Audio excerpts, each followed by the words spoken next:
Le sujet de l'information brevet est un sujet particulièrement intéressant. Dans une société où l'information est devenue essentielle, est-ce que le brevet apporte quelque chose? Mais la réponse est essentiellement oui. Pourquoi? Parce que le brevet est une source de valeur et c'est aussi une source d'information.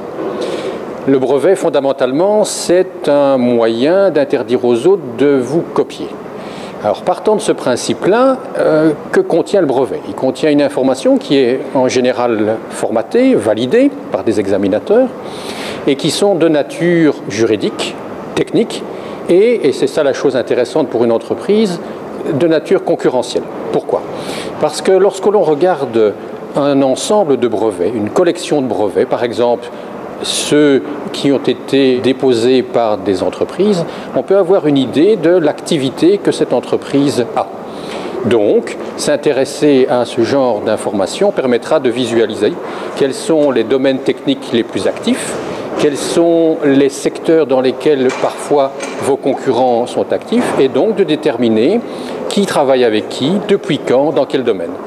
On constate donc que pour une entreprise qui s'intéresse à faire de l'intelligence économique, c'est-à-dire à collecter de l'information et ensuite à l'utiliser après l'avoir protégée, chercher de l'information dans le brevet est certainement un moyen très efficace d'avoir une vue d'ensemble sur ses marchés, sur ses concurrents, sur d'autres acteurs.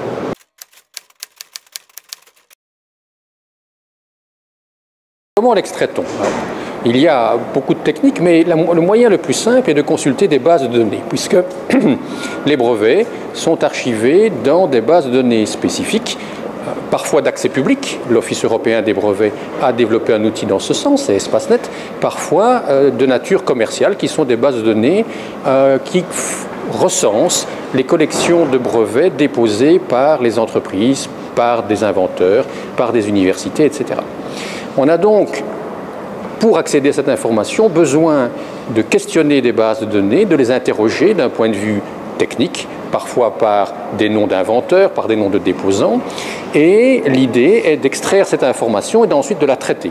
Parce qu'il ne suffit pas de trouver le bon document qui répond à un certain nombre de critères, faut-il encore exploiter l'information, c'est-à-dire aller lire ce que l'on cherche dans le brevet et en tirer une information qui ait une plus-value. De manière beaucoup plus construite, on peut également regarder si, moyennant une visualisation d'informations contenues dans des collections de brevets, on peut déterminer des spots, c'est-à-dire des secteurs, des domaines dans lesquels une activité brevet est beaucoup plus intense. On voit que l'information brevet peut être utilisée différemment et que la clé de cette information sera en fonction de l'éclairage que l'on veut donner au contenu du brevet.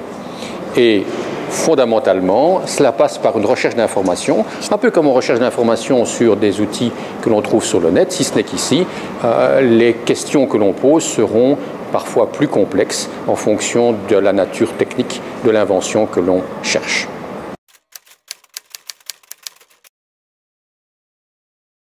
On pourrait se poser la question, surtout pour une PME, si c'est quelque chose d'accessible. Vous avez peut-être compris entre les lignes que l'information devait être cherchée et que donc bien questionner la base de données n'était pas nécessairement une chose évidente. Et pourtant, ne faut-il pas se préoccuper de cette information-là? Faut-il simplement la laisser là et se dire il y en a d'autres qui la trouveront pour moi? Mais la réponse est qu'effectivement, il faut s'y intéresser. Et même une PME qui n'a pas un département de R&D spécifiquement dédié, qui n'a pas des ressources infinies pour faire ce genre de recherche, peut tout à fait s'y intéresser et, le cas échéant, faire appel à des structures d'accompagnement qui permettront de chercher l'information pour l'entreprise.